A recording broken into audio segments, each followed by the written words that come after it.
मुझे एक बात बताइए, टेम्पो में बैठना बुरी बात है? नहीं जी, सही बात है। अपने अपने आपके सुपरस्टार जो है बिहार के केसारी जी यादव जी जो नहीं, है, वो तो उन्होंने ऐसे बोला था कि मतलब हमारी मतलब लग्जरी गाड़ी है उनकी, डिफेंडर नहीं से जी, वो है तो उतर के टेम्पो में बैठे तो वो औकात होनी चाहिए ऐसा। नहीं, ये गलत कहे।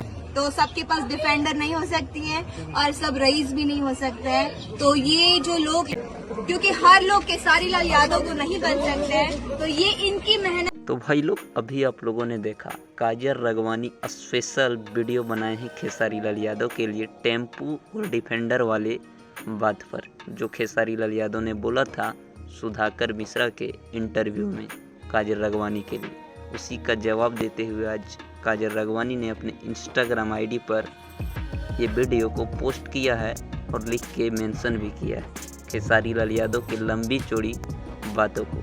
तो आप लोग क्या चाहते हैं बताइएगा कमेंट बॉक्स में कमेंट करें।